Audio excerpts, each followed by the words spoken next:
This is the Thunder Channel on nootropics, on testosterone, on using nutraceuticals, pharmaceuticals, anything we have available to us within reason, legally, to make us perform, feel, and function awesome. Thanks for being with me. Subscribe to the channel if you haven't. I will wait. It'll hang right here. Hit the bell, okay? Because then you get notified of live streams and all the content I'm pumping out, because yours truly is pumping out all manner of content these days. All manner. 2 products support this broadcast. Well, a couple more explaining at the end of this video, but for now, the Torque Nootropic Stack. I mean, look, you can't put a price on powerful energy, brain energy, like the ability to live your life. So much of like what you want to do with life is being inhibited by the fact that your brain doesn't work well. Get Torque, livecortex.com. It will solve that issue for most folks. Our second stack is called Cortex, equally powerful, equally potent, more for verbal fluency and brain fluidity, but also mental energy and motivation. Get Cortex, livecortex.com. Both stacks are in the links in the description below, and I'll explain them further at the end of this video. All right, friends. Let's talk about prolactin. So I'm going to get right into this so that we're not wasting time. And I just want you to understand that if some of the latter causes or some of the more sinister causes of prolactin, you're dealing with some of those, like a pituitary tumor or a steroid cycle or something where your prolactin is really, really high, and it's not some of the easy causes, please stick around, because we will get to very, very heavy, aggressive ways that are non-supplement based to target prolactin. So stick around for that. Either way, you should listen to everything that I'm about to say, because every single thing I'm about to say for lowering prolactin, you must understand before you go forward. Okay, that said, what is prolactin? It's a hormone that pumps out from your pituitary gland. Largely in males, it prevents the sexual response in high quantities. It is pumped out after you ejaculate. That is one of the main reasons that you lose your erection and you lose the sensation or the desire to have sex. And there's a refractory period there where you aren't interested in sex, and that is because prolactin is surging. It fulfills a lot of physiological purposes, but we'll just couch it there for now.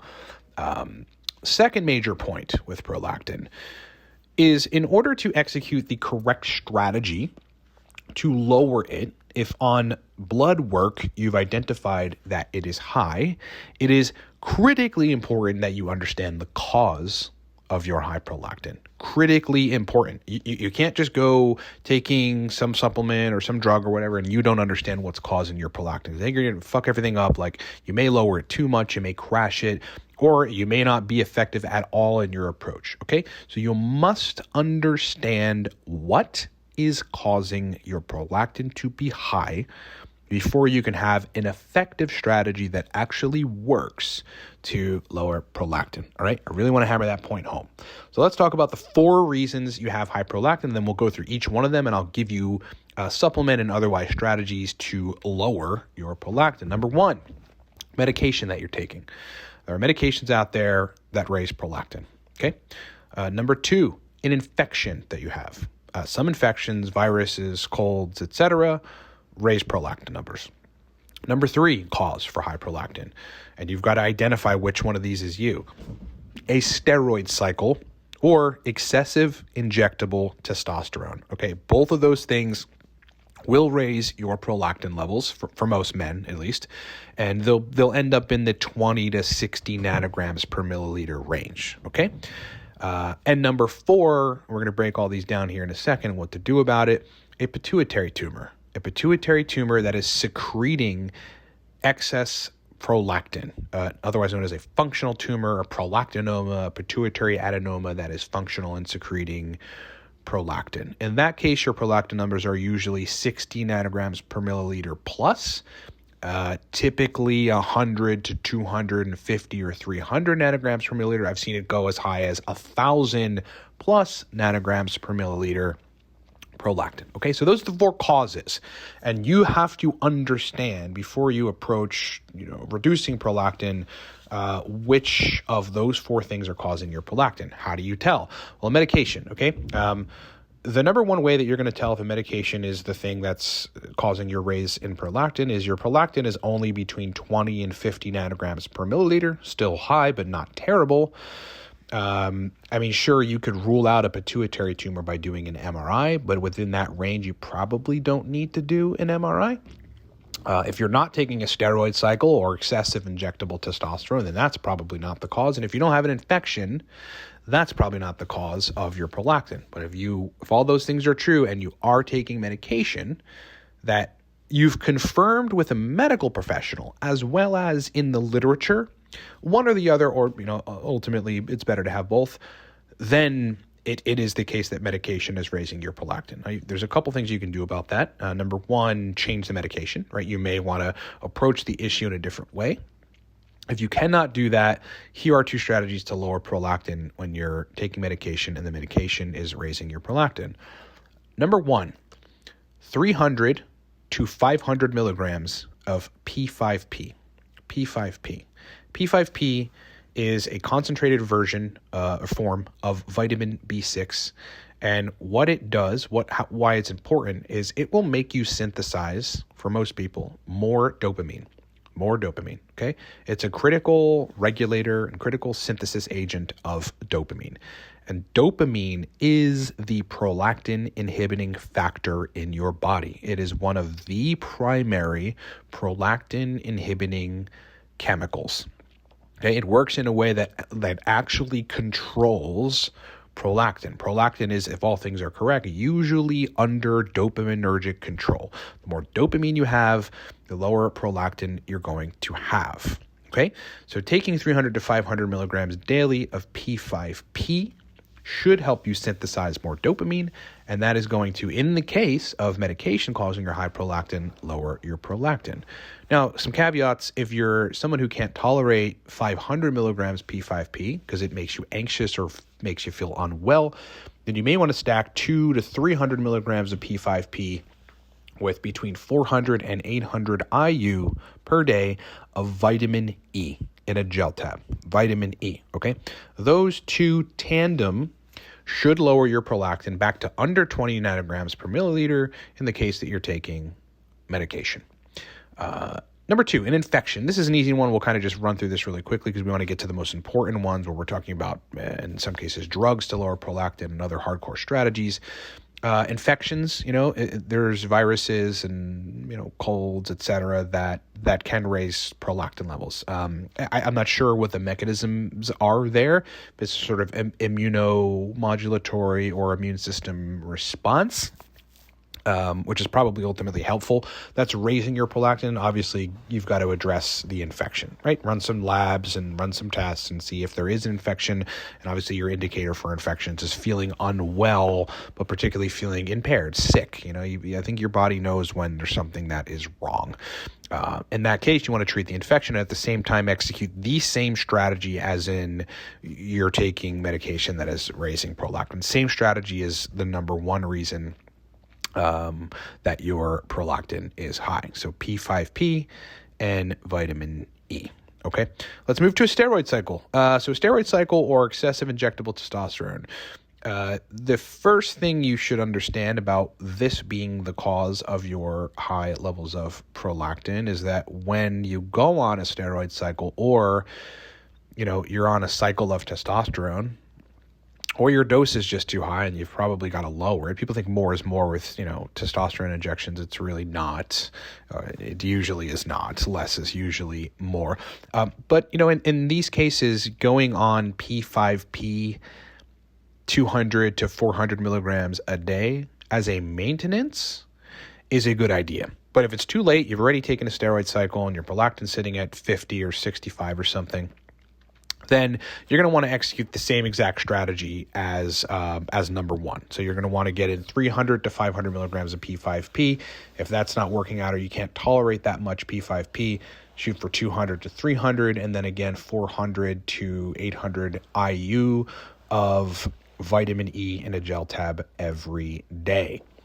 Those things are going to help you to get prolactin at a reasonable range. For those cases, I do not believe you need to get into some of the hardcore drugs, but in the event that you may need to, let's talk about that. And that really applies to the pituitary tumor, which we're going to explain in a second. But in the event that you're taking P5P and vitamin E and these things are not lowering your prolactin and you really need to get it lowered quickly, the following two chemicals are exceptionally good at lowering prolactin for most individuals. And by most, I mean for one of them, 90%, for the other, 70% of individuals, it will lower prolactin. So the first chemical is called cabergoline. Cabergoline, okay? Cabergoline, cabergoline. Cabergoline is a D2 receptor agonist. And what's interesting about this chemical is that it binds particularly to D2 receptors in the pituitary gland. And what it does, it's binding to dopamine receptors otherwise, but what it's doing in this particular case is it's directly where prolactin is being secreted. It's directly inhibiting prolactin secretion, directly. So with cabergoline, you're basically shutting off the faucet of prolactin. You're just inhibiting it, straightforward. With this chemical, this is a prescription chemical, so I'm not saying go use it. I'm not saying buy it from some pharmacy somewhere. I'm not giving you instructions, and I want to make that very clear to YouTube. You need a prescription for cabergoline. Okay. So, in the event that you need it, then that would be the route to go. If you find some other route, that's on you. And I'm not suggesting doing that, just so you understand. The typical dose range is a 0.25 milligrams. It's a very long half-life chemical. We're talking about a week plus. That stuff is ongoingly binding to the D2 receptors, the dopamine D2 receptors, and thus inhibiting prolactin secretion, okay? You really only have to take cabergoline once or twice a week. You should not be taking it any more than that. Obviously, in this context, it's a prescription medicine, so your doctor will give you those instructions. But from what I've seen, you don't want to be taking cabergoline any more than 2 times a week because the side effects can be horrendous, like low blood pressure, high blood pressure, dizziness as a result. You can generally feel unwell. You really shouldn't drink when you're taking it. It's a serious chemical. Now, again, because it's so potent and long-lived, it's almost guaranteed to lower prolactin levels, okay? So if you're on a steroid cycle and you've tried P5P, vitamin E, and that is not lowering your prolactin, cabergoline would be the strategy. But again, it's like you've got to work out how you're ultimately going to get that. You want to be honest with your doctor, basically. Yeah, if you have any shot at procuring it that way, you want to be completely honest with your doc about why the prolactin is high. And, if you don't intend to get off the steroid cycle or high doses or a cycle of testosterone in the future, then you need to be very clear with that doctor. And that's going to be difficult, right? You may want to find a doctor that actually works with men that are doing steroid cycles and doing bodybuilding, like a bodybuilding doctor or something. So that's what you're looking at. That's the first drug. The second drug to lower prolactin in the case where P5P and vitamin E is not working and you're on a steroid cycle or excessive injectable testosterone is a chemical called bromocriptine. Bromocriptine. Now, bromocriptine is a different, it has a different half-life and a different dosing strategy than cabergoline, but essentially mechanistically, it's doing the same thing. It's binding to the D2 dopamine receptors in the pituitary gland and directly inhibiting prolactin secretion. Now, the tricky thing with bromocriptine is it's usually dosed in 2.5 to 5 milligram quantities once daily, in some cases twice daily. This is also a prescription medication for the record, and I'm not suggesting you get it in any way. I'm really suggesting you get it through your doctor, through a script. But it has a very short half-life. It has an extremely short half-life. Talking about 6 hours, and most of it, or half of it at least, is eliminated from your body. 8 plus or so, 8 to 12, and then most of it's pretty much out of your body. That's why you've got to be taking it every day. For levels of prolactin 60 nanograms per milliliter or above, you don't want to take cabergoline because of the side effects or some other reason, then you're going to be taking bromocriptine. And again, It's a prescription medication. It's a D2 agonist that will prevent prolactin secretion for most people in that situation. Okay, this is why it's important to understand what's causing your high prolactin. A steroid cycle or excessive injectable testosterone, like, call it 200 milligrams plus a week of testosterone, then yeah, you're probably going to raise prolactin in a way that is unfavorable. And that's something to look at. Final reason, major reason, and then there's actually one more reason. There's a bonus reason that I'll get to in just a second, that your prolactin is high, is a pituitary tumor. Pituitary tumor, again, that is secreting excessive levels of prolactin. Now, look, this is important. If your prolactin levels are 60, 70, 80, 100, especially 100 plus nanograms per milliliter, you want to get an MRI, okay? Don't avoid getting an MRI. Don't think, I don't want to find out if I have a pituitary tumor. You need not to think any of that shit. You need to go get an MRI, look at your pituitary gland, look at your hypothalamus, make sure there is nothing wrong. Because if there is a pituitary tumor that is secreting excessive prolactin, it probably already is at that point, but it is going to continue to fuss with your quality of life. Very rarely do they resolve on their own. Okay. In some cases, you need surgery. In some cases, you may need radiation. It's difficult to say. Most cases, though, you can reduce the amount of prolactin as well as shrink the size of the tumor with those two chemicals I just explained. Cabergoline being one and bromocriptine being the second.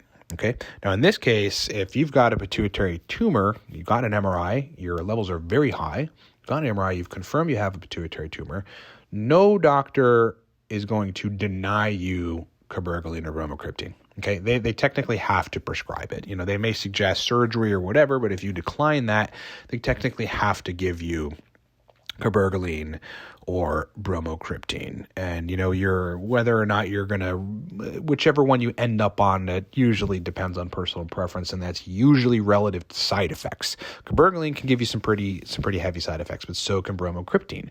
Right? I mean, these are hardcore D2 agonists. And so when they're binding to the rest of the D2 receptors throughout the body, weird things happen, like your blood pressure changes, it drops in some cases, raises in other cases, makes you dizzy in some cases, makes you feel unwell in other cases, maybe gives you a lack of impulse control. You're out fucking gambling or something suddenly, you're like buying things you shouldn't be buying. You don't have the money to buy it. And those are the kind of things that can happen when you're fussing with dopamine at very high levels. So you want to definitely be careful.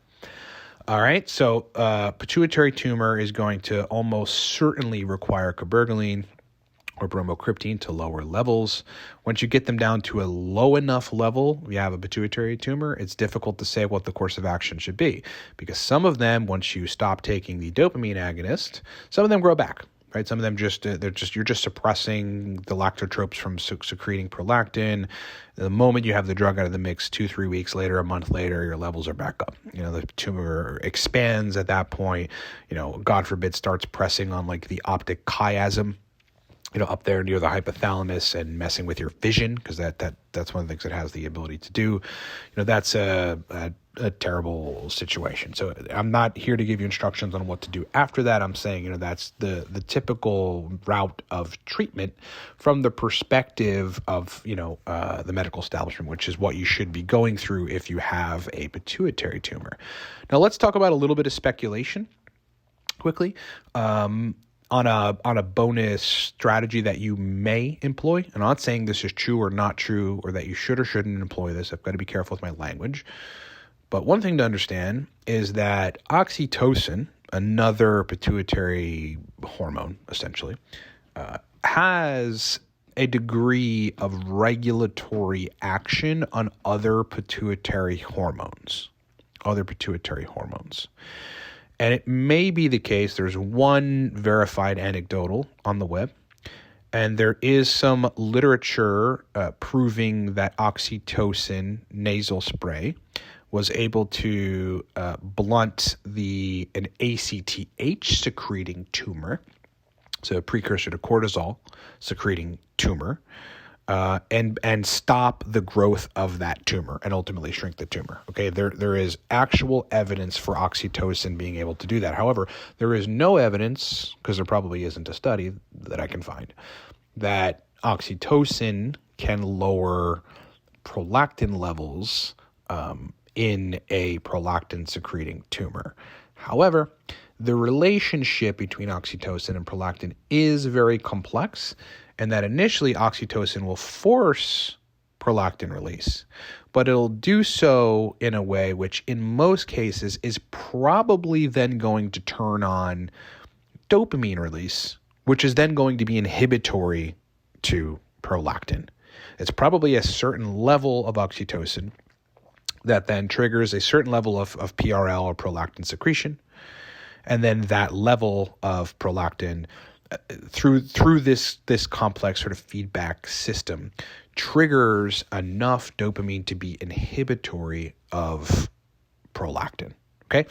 In the projected or suspected dose, I can't even really get into that because it's unproven.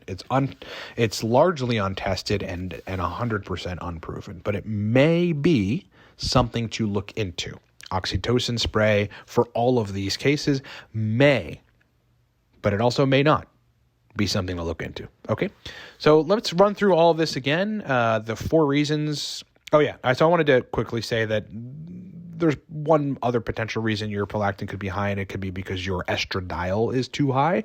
If you're on TRT or just otherwise, you eat a lot of soy or otherwise phytoestrogenic, xenoestrogenic foods. These are, chemicals that bind to estrogen receptors but aren't actually estradiol. Then in that case, you may be producing too much prolactin just by sheer nature of the fact that you have too much estradiol in your blood, and in perhaps other areas, ancillary areas throughout your body. Because estradiol is essentially prolactogenic. Okay, so if it's getting in the 30 to 45 to 60 plus picograms per milliliter range, estradiol specifically, E2 on the left, then and you have high prolactin, that could be your cause. In which case, you want to look at lowering estradiol, and you can do that with either anastrozole, that's a drug you'd want to get to your doctor for sure, otherwise known as Arimidex, or you could try taking some natural supplements like DIM, or you could try a chemical called myomin, which is a combination of herbs that are together aromatase inhibitors, which means ultimately they'll stop some of your testosterone from converting to estrogen. That is going to lower your blood E2, and that in turn may lower prolactin. Now, if you throw some P5P and vitamin E in with that, then that's probably your best bet to ultimately get it lower. In all of these cases, except for the tumor, let's say, you want to get it down to between, it's called 7 to 15 nanograms per milliliter. And once the prolactin is down in that range, if you still think there's potential for it to raise, you probably want to be maintaining P5P and vitamin E anyway, at doses that you can tolerate, that are healthy, that don't give you side effects, that you can keep the prolactin in range. Okay, so that is there is the comprehensive way to lower levels of prolactin. There are a lot of quote experts on the in the biohacking sphere and whatever that discuss prolactin, and none of them talk about any of this, which I think is unfortunate. And then that's what I was talking about yesterday when we were discussing Asprey. There's a lot of people that make livings off of talking about biohacking, but it's not their life. It's not what they actually do. It's not what they actually like to do. And they're not as versed as they need to be, especially if they're out there giving information. You come to this channel to get the real facts, deep into the documented physiology and anecdotals from my experience in consulting men on these kind of things, to get you actual answers that you can go execute on. Okay, so in this case, if you've got prolactin that's above range, identify what's causing it. It's medication. Modify the medication, and maybe change the medication if you can. Talk with your medical professional. Get some P5P, vitamin E in the mix if you can't remove the medication, or if you can and you just still want to lower your prolactin levels down. Identify whether or not you have an infection. Treat the infection. P5P, vitamin E would be useful. If you are on a steroid cycle or you're injecting too much testosterone, you probably want to look at your testosterone. If you're doing it for a deliberate reason like muscle building, then yeah, P5P, vitamin E for sure. Control estrogen because that will also help. And if you must, and if that stuff isn't working, then yeah, Cabergoline and Bromocriptine are going to be the next strategies, at which point you must get a medical professional involved in this situation. Shoot for a bodybuilding, kind of doctor or endocrine doctor. Like, you want an endocrinologist. You should have an endocrinologist that understands that you are executing steroid cycles, androgenic anabolic steroids, and using injectable testosterone for muscle building purposes in excessive quantities. And again, lastly, if God forbid you have a pituitary tumor, which again are usually benign, but you must know. See, this is why if your range is 70 plus nanograms per milliliter, just get the MRI. Your insurance will cover a degree of it. You'll have a copay. It's necessary. It's necessary. I've worked with men who've had sexual dysfunction for 4 years. Testosterone levels are fine. Everything else looks fine. They never tested prolactin. You get the prolactin back. It's sitting at 400. Run an MRI. They have a prolactin secreting tumor. Treat the tumor, and sex drive comes back. Erection quality comes back. Their life comes back. Their health comes back, and all these kind of things. You need to know. All right, that's why every single one of these causes, you must understand what is ultimately causing the excessive prolactin. But again, in that case, medical establishment is going to put you on either Cabergoline or Bromocriptine, for in whatever doses you guys end up working out for whatever time frame you end up working out. For large scale pituitary tumors that are secreting excessive prolactin, you're looking at, depending on the medication, 3 to 6 months plus to get it to a reasonable level. In some cases plus, especially if you're using bromocriptine, which does not have a long half-life. With Cabergoline, again, it's a quicker, more potent reduction in prolactin, but that potentially could come with, additional side effects. So keep all of that in mind. That, my friends, has been the definitive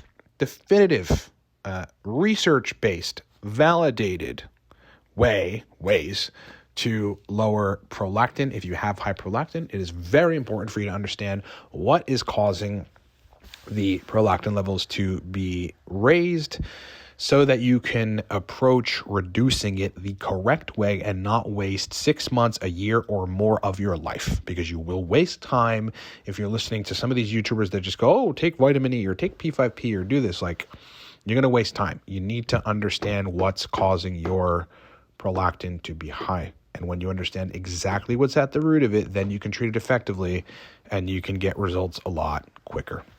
It's been a pleasure being with you. Thank you so much for listening. Wow, that was a long one. I hope you guys enjoyed it. I'm on the road. I'm kind of in between being on the road and traveling and then being home for the last week and a half. And so that's why I'm doing these audio versions. So I'll be home for good.